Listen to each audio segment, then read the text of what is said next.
everyone. I heartily welcome each and everyone to the third semester. A new semester gives you a chance to begin new and fresh. It is an opportunity to look ahead and work harder to make it a better and a brighter future. Wish you lots of luck as you are all set to begin a new semester at academic. May you shine bright and happy with your efforts and help. In this semester, I am handling the common course signatures expressing the self with Syriac sir and Shija ma'am. First of all, I wish to introduce the book Signatures.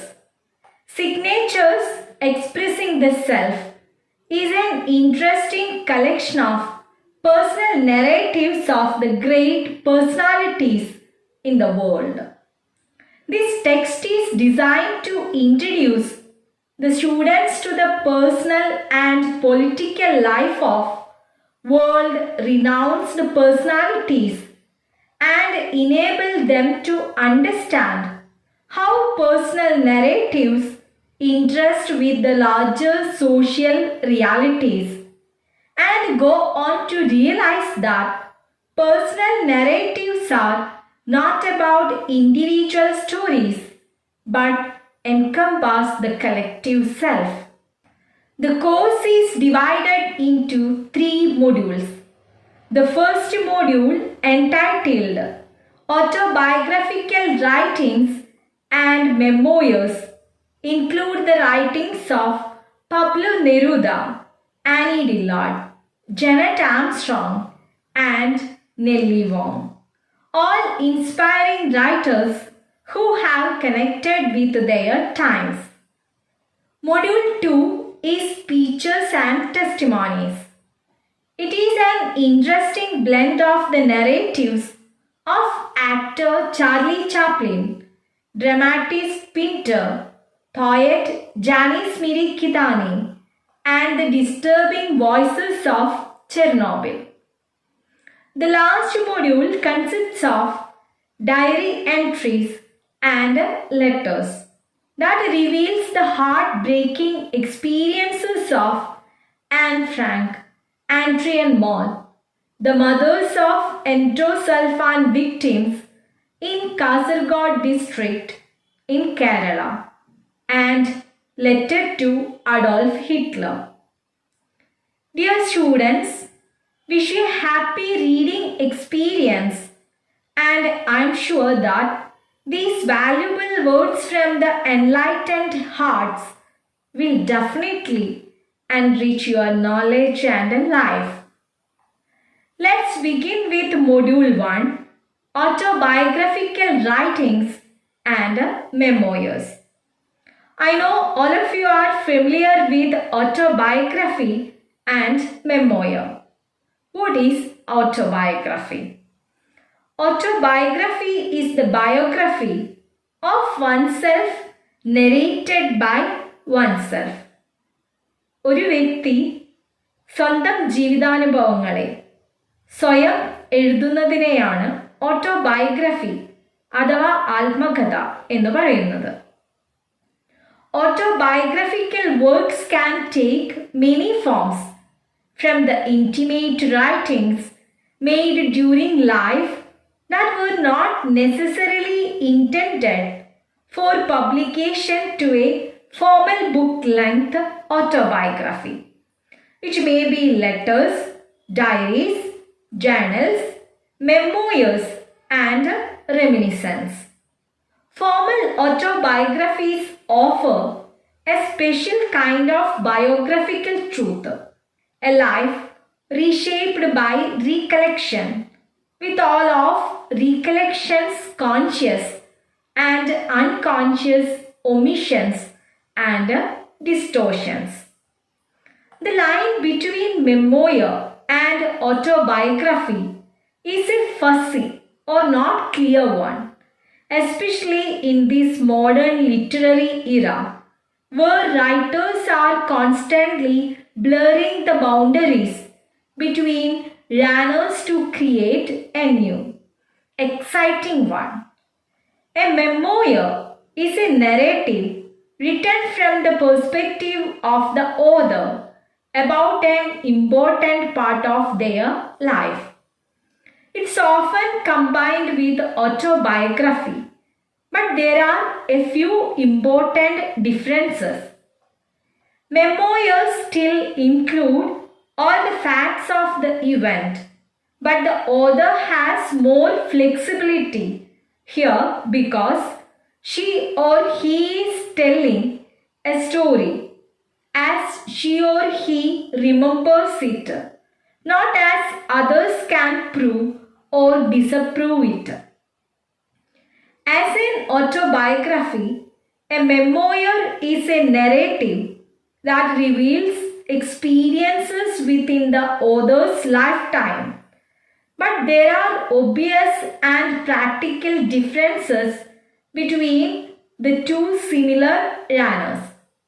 In essence, an autobiography is a chronological telling of one's experience, which should include phases such as childhood, adolescence, adulthood, etc. While a memoir provides a much more specific timeline and a much more intimate relationship to the writers on memories, feelings, and emotions. ഒരു വ്യക്തി തന്നെ ഏറ്റവും സ്വാധീനിച്ച ഓർമ്മകളെക്കുറിച്ചോ ഫീലിങ്സിനെ പറ്റിയോ ഇമോഷൻസിനെ കുറിച്ചോ എഴുതുന്നതിനെയാണ് memoir അഥവാ ഓർമ്മക്കുറിപ്പ് എന്ന് പറയുന്നത്. I hope all of you have got very clear idea about autobiography and memoir. So it's the right time to begin the chapter. Let me introduce the second chapter, excerpts from Pilgrim at Tinker Creek, written by Annie Dillard. It is a memoir. Who is Annie Dillard? Annie Dock, known as Annie Dillard, is an American poet and naturalist. She was born on April 30, 1945 in Pittsburgh, Pennsylvania, United States. She is best known for her meditative essays on the natural world.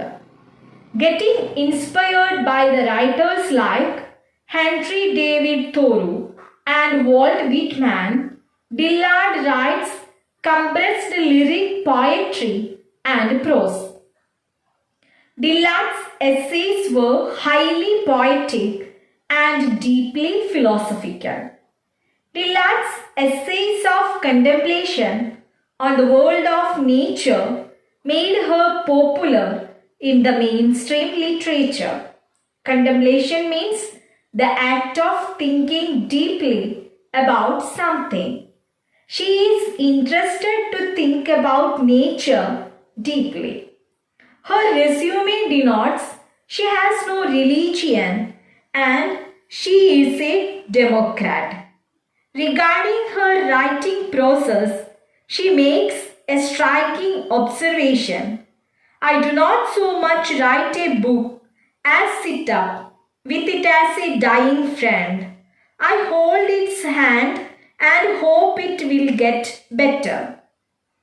Annie Dillard is simultaneously a poet, naturalist, novelist, essayist, critic, theologian, collagist, and a singer.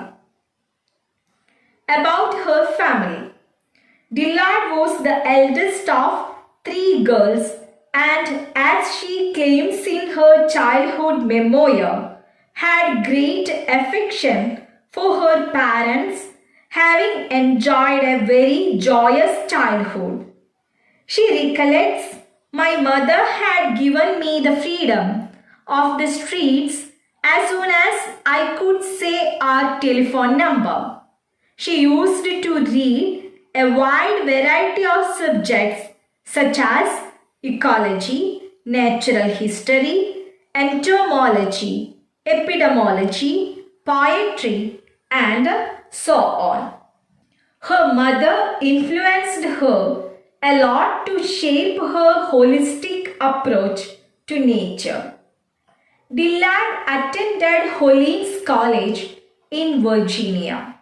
She was a scholar in residence at Western Washington University in Bellingham from 1975 to 1978 and on the faculty of Wesleyan University in Middletown, Connecticut from 1980 to 2002 when she retired as Professor Emerita. About her literary career. Dillard's first published book was a collection of poetry, Tickets for a Prayer Wheel. It was published in 1974. It was as an essayist, however, that she earned critical as well as popular acclaim. In her Pulitzer Prize winning collection, Pilgrim at Tinker Creek, she distilled from keen observations of her own habitat the essential enigmas of religious mysticism. Critics hailed the work as an American original in the spirit of Henry David Thoreau's Walden. Wholly the Firm and Teaching a Stone to Talk explore similar themes. Living by Fiction, Encounters with Chinese Writers and the Writing Life present her views of literary craftsmanship and the writer's role in society.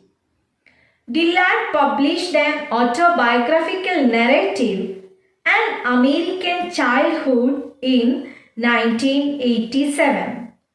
When her first novel, The Living, appeared in 1992, reviewers found in its depictions of the logging culture of the turn of the 20th century Pacific Northwest the same visionary realism that distinguished the author's nonfiction.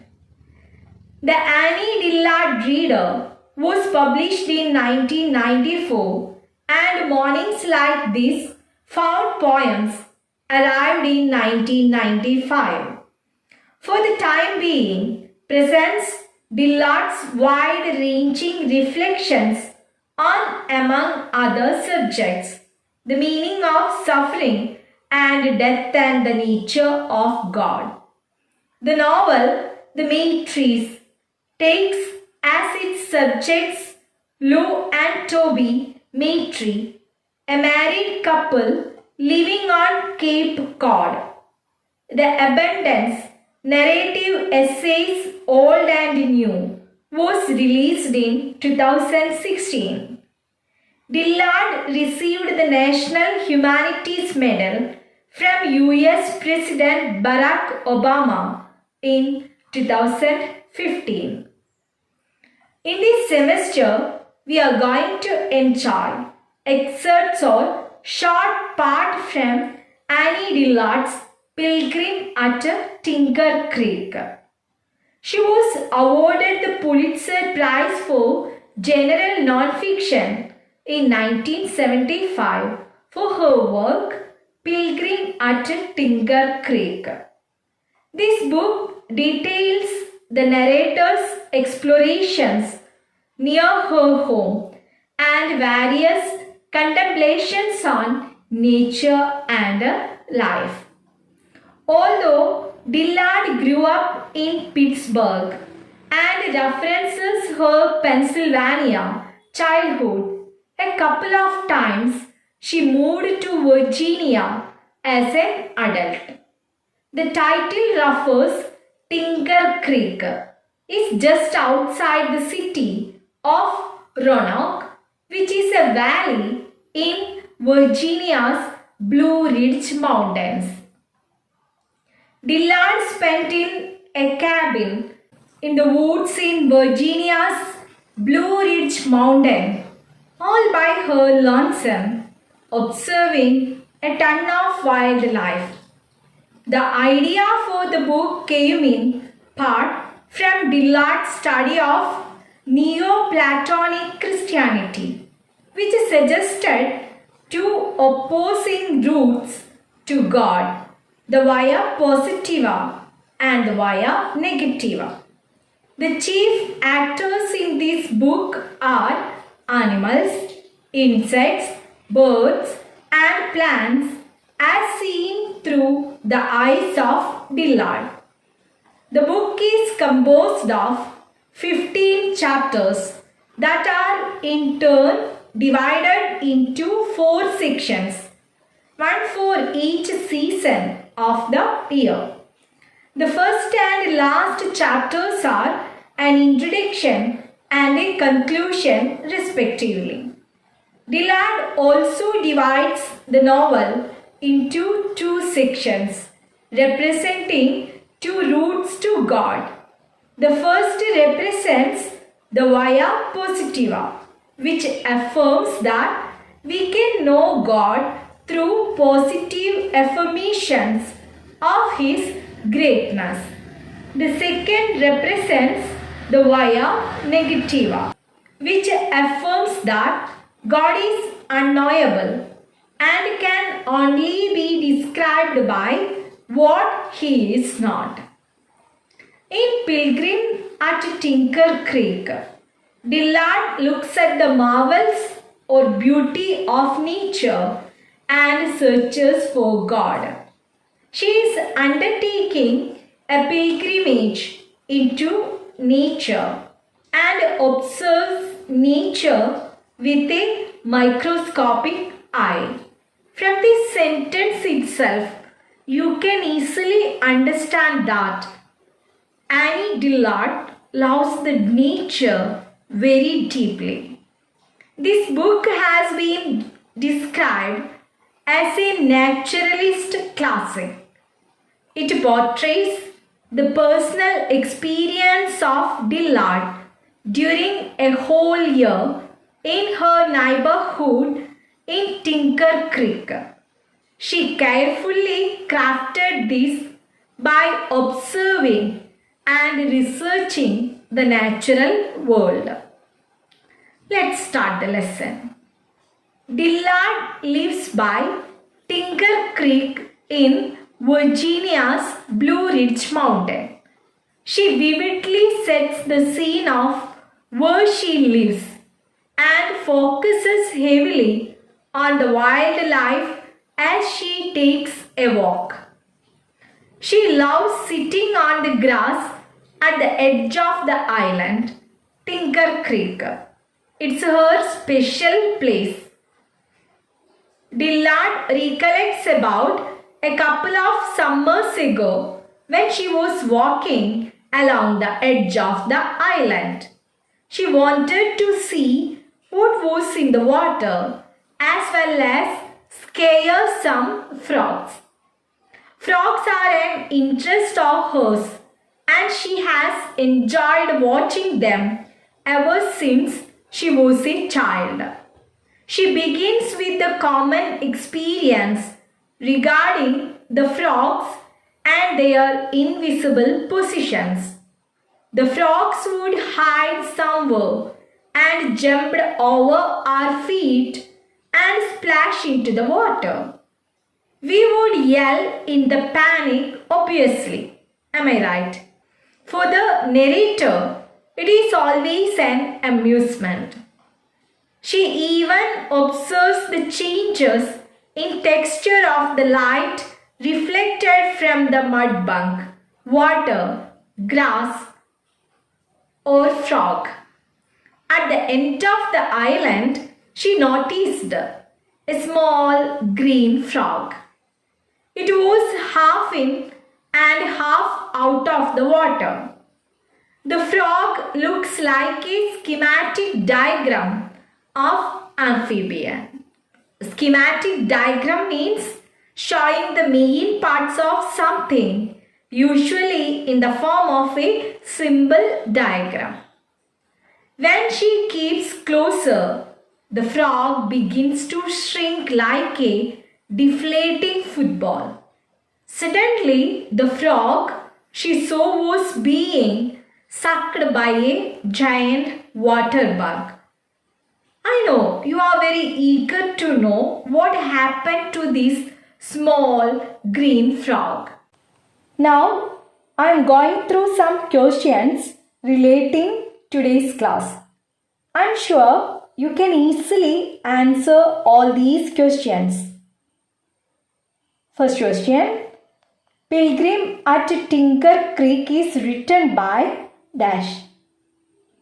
Second question. Annie Dillard is dash writer. Third question. Pilgrim at Tinker Creek is an exciting meditation on dash. Fourth question. Annie Dillard won the Pulitzer Prize for Literature for her work. Fifth question. Pilgrim at Tinker Creek belongs to the category of literature. Dash. Sixth question. Annie Dillard's autobiography is. Seventh question. What is described as a schematic diagram? Last question. What is the sight that continues to amuse Dillard? Annie ഡില്ലാർഡിൻ്റെ വളരെ പ്രശസ്തമായിട്ടുള്ള ഒരു ബുക്കാണ് Pilgrim at Tinker Creek. വെർജീനിയയിലെ Blue Ridge മലനിരകളിൽ മനോഹരമായ tinker creek എന്ന താഴ്വരയ്ക്കടുത്താണ് Annie ഡില്ലാർഡ് താമസിക്കുന്നത്. ഒരു വർഷത്തെ തൻ്റെ അനുഭവമാണ് ഈ ബുക്കിലൂടെ ആനി ഡില്ലാർഡ് വിവരിക്കുന്നത്. പ്രകൃതിയിലെ രഹസ്യങ്ങളെ കണ്ടെത്താനും അതിലൂടെ ദൈവത്തിലേക്ക് അടുക്കുവാനുമാണ് ആനി ഡില്ലാർഡ് ശ്രമിക്കുന്നത്. 15 അധ്യായങ്ങളുള്ള പിൽഗ്രിം അറ്റ് ടിങ്കർ ക്രീക്ക് എന്ന ആനി ഡില്ലാർഡിൻ്റെ പുസ്തകത്തിലെ ഫസ്റ്റ് അധ്യായത്തിലെ ഒരു ചെറിയ ഭാഗം മാത്രമാണ് നമുക്കിവിടെ ആസ്വദിക്കാനായിട്ടുള്ളത്. I will be continuing the rest of the chapter in our next class. Don't forget to go through the page numbers 18 to 21 in your textbook. Let's enjoy the life of insects with Annie Dillard in Tinker Creek. Take care. Stay at home. Thank you.